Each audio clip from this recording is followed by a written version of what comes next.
Hello friends, welcome back to my channel. How are you doing all? I hope you're doing great, staying healthy, enjoying life, and must be planning to improve your life.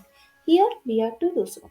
Here, daily we read a chapter of a novel to develop reading habit, to improve our English, including reading, writing, speaking, vocabulary at the same time, enhancing our knowledge.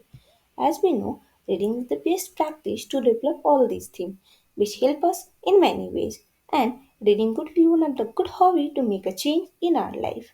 As we have heard from many prominent personalities that book change their life, add values, widen their knowledge. We can live other life while reading a book and get all this experience and learn from their mistake. So why to commit same mistake if we can learn from them and improve our life? So join me in this journey to become best version of ourselves. Before starting, I would love to hear your thought in comment section. Remember to like, share with your loved one to change their life as well. And don't forget to subscribe my channel for daily updates. Today we are going to read part 24 of this novel titled Your Dreams Are Mine Now, which is written by Ravinder Singh. Let's read this and see that what is new there for us and what we can learn from this chapter. 24. When dusk fell, the roads of North Campus dipped into darkness that was then bravely battled by the glowing yellow street lights. There was an unusual breeze blowing. It appeared that at any moment it could take the shape of a dust storm. The sky was cloudy, but not cloudy enough to forebode rain. Outside her college campus, Rupali walked alone on one of the roads that led to where Arjun was supposed to pick her up from. He was supposed to take her to his home for an early dinner that he himself had cooked for her. Except for a few students she crossed on the way, the road was quite empty. Wanting to look her best and on Arjun's request, she wore the salwar suit that she had worn on her first day to college, a pink kurti with white churidar. She had rarely worn the set and even 10 months later it looked as if it was brand new. Rupali wore a pair of new silver earrings, the glitter from which sparkled on her cheeks. Her sandals were white, matching her dupatta which time and again caught the gentle breeze. As she waited for Arjun, her excitement building up within her, she raised her wrist and sniffed it. Saloni had lent Rupali her perfume and every time she smelled it, she felt happy and thankful about it. Try it, babes. It will hypnotize your man, Saloni had said. Rupali smiled as she recalled those words. She smelled nice. Just then, from behind her, a fast-moving van abruptly came to a screeching halt right beside her. The door slid open. Two men jumped out of it, grabbed Rupali by her arms and pulled her into the car. The doors of the van closed just as quickly. The driver accelerated the vehicle and for a brief moment, the tires rotated extremely fast and threw up some dirt from the road. Then, in a flash, the van sped away from that stretch of the road. It all happened in the blink of an eye, giving absolutely no time to Rupali to even react. Even before she could shout, even before she could retaliate or understand what was happening, Rupali was inside. The moving van with all its doors locked. On the dimly lit street, a few students checked with each other if what they had just seen had actually happened. Rupali's first reaction was to scream. She screamed her heart out. Simultaneously, she tried to reach out for the handle of the sliding door of the van, but in vain. She was not strong or quick enough. The guy on her left immediately overpowered her and pulled her back. Rupali struggled again, but could not move her hands by even an inch. Instead, the same guy pushed her arms behind her back and tied them with a rope. Rupali screamed even louder and, gathering all her strength, she tried to lift her body and push herself away from them. But caught in between two guys, she had nowhere to go. All she could do was keep struggling and screaming. She tried to look for people on the road. She wondered if her shouts would grab someone's attention, anyone's attention. But the windows of the van were tinted and the van was swerving from one side to another. So it seemed very unlikely. With her heart pounding, Rupali looked around her. Besides the two guys on the back seat, two more men sat in front. One of them was the driver. Rupali could not see their faces clearly, but she was sure that she hadn't seen any of them before. However, from their shabby clothes, body language, and little bit of conversation, they appeared to be local goons. The moment her brain registered what had just happened with her, and understood the horror of the situation, she panicked. Her breathing became heavy. In an effort to calm herself down, she took stock of the situation she was in. She was bleeding from her right ankle that had got hurt when the two men had pulled her inside. Her feet had been dragged against the edge of the van. The strap of her right sandal had torn off. Her arms, where the men had dug their fingers to lift her up, hurt terribly. There were specks of dirt on her white dupatta, which was now haphazardly stretched across her neck.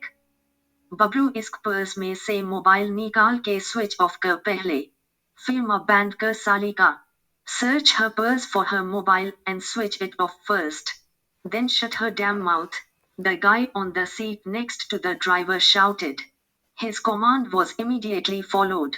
The guy on the left quickly searched her purse, switched off her mobile, and took all the cash he could find. He then threw it behind the seat. Rupali could only watch as the other guy had his hand pressed on her mouth. The tight grip he had on her face and the stink of his dirty hand nearly made her choke. Rupali continued to struggle, but she was fast losing this battle of strength. The van was now speeding on a straight road. It seemed like it was heading out of the city.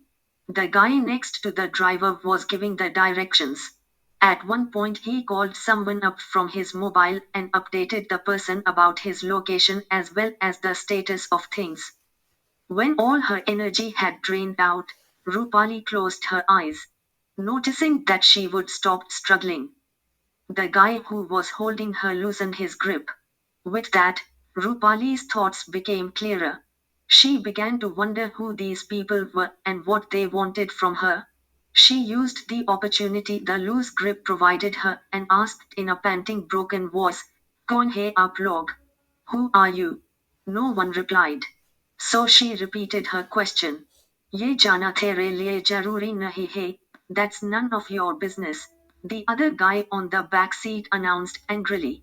Rupali became restless. She reached out to the guys on the front seat and pleaded, But why have you picked me up? You could have been mistaken.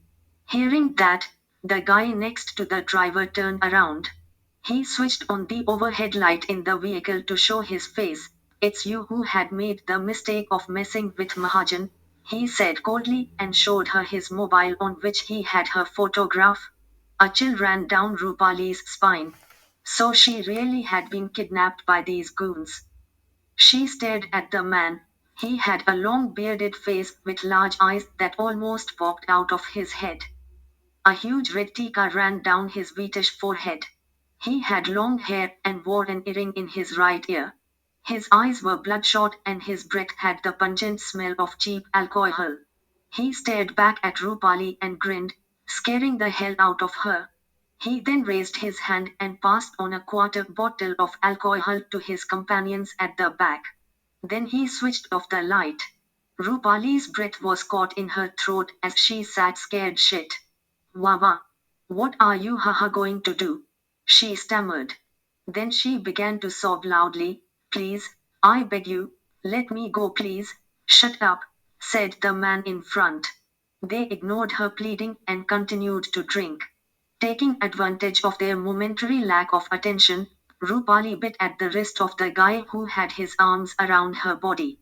The guy screamed in pain. Rupali didn't release his hand till he loosened his hold. Then she threw herself over the other man in an attempt to reach for the window pane.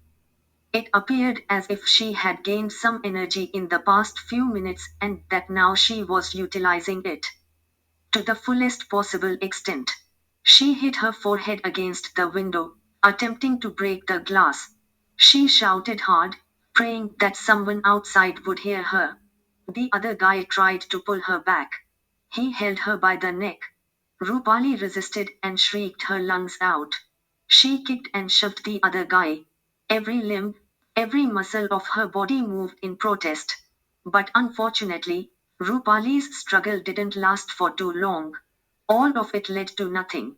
Her screams were buried under the volume of the music that the driver in the front had increased. Outside those tinted glasses, the road stretched and stretched. There was no one around on that dead cold night. Another scream escaped from her throat before she collapsed into tears. She was scared and shaking. What could she do now? Was anybody looking for her? Did Arjun know? Where are you, Rupali? Arjun was thinking aloud. He had arrived a bit late, expecting Rupali to be angry with him, but had found no one. He checked his mobile to see if there was a message. Then he called on Rupali's cell phone thinking that she might have gone back to the hostel. It was switched off. Come on, Rupali, call me, he said desperately and tried her number again. Shut up. Just shut up, the guy on the front seat screamed. When Rupali didn't stop, the guy next to her held her hair in his fist and pulled her with a jerk. The impact was such that Rupali's entire body got pulled back and the back of her head collided with the other side of the van. Rupali screamed.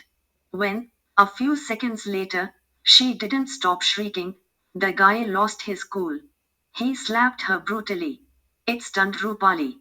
He slapped her again, and again, and again, and again, and then again. Poor Rupali could not even bring her hands up to her face to protect herself. They were still tied behind her back. Rupali felt her face go numb and blood spilled out of her lips. What she did not know was that her lips and her right eye were swollen. All she could feel was pain, intense pain. Where are you, Arjun? Why can't you find me? Please come and take me away. She pleaded silently. Having spent a considerable amount of time trying and failing to call Rupali on her phone, Arjun finally reached her hostel. Never before had Rupali made him wait. Not for this long. If anything, she would call him up and update him. And she would have never switched off her phone. She always kept it charged and ready in case her family called. At her hostel, Arjun somehow managed to get hold of Saloni. He believed Saloni would know Rupali's whereabouts. But just like Arjun, Saloni too didn't have any clue. But she should be with you. She left the hostel about an hour and a half back, she said. Arjun hit his fist on his bike in frustration. He was seriously worried now. He knew how infamous the city was. A young girl, alone, walking in the dark, phone switched off. They were not good signs. Did she take an auto? He asked, something suddenly striking him. There wasn't any auto here at that time. I stepped out along with her as I was heading towards the basketball court. Not sure if she would have taken one from the next circle. But my best guess is she won't take an auto from the next circle because from there it's walkable, Saloni responded worriedly. She too had called on Rupali's number several times. She directed Arjun to follow the route she knew Rupali had taken. Something wasn't quite right, Arjun's senses told him repeatedly. He felt restless, as if something bad was going to happen, as if there was something he needed to do. I will follow the same road and look for her. Meanwhile, you please call up your common friends who might have any knowledge of her whereabouts. If you get any news, call me. Yes, I will. And if you find her, immediately call me back. The van stopped at what appeared to be an abandoned building on the outskirts of Delhi. It was a mill that had shut down many years back. Wild bushes stood tall amid the broken concrete structures. Creepers ran over the layer of foundation stones and at places clung to the walls. There was dead silence. The moonlight faintly illuminated the place. There was no other source of light. The place looked haunted. Two of the men stepped out of the vehicle and walked around to take stock of the place, while the person next to Rupali sat holding her mouth. They were drunk. but they would remembered to be cautious. The two who had gone for a recce came back and nodded. The men had gone to choose a preferred corner of the mill. They zeroed in on the other side, where a renovation work was left in the middle. A partially built structure with only foundation walls rose till knee length and the pillars in the four corners rose upwards. At the top end of the columns, iron rods crept out and were left uncovered. Apart from a pile of concrete and a stack of bricks, there was heap of sand, which caught their attention. They verified that no other human was present at the site. Rupali's heart pounded in her chest, but her weak body could not support her. Her head was hurting badly.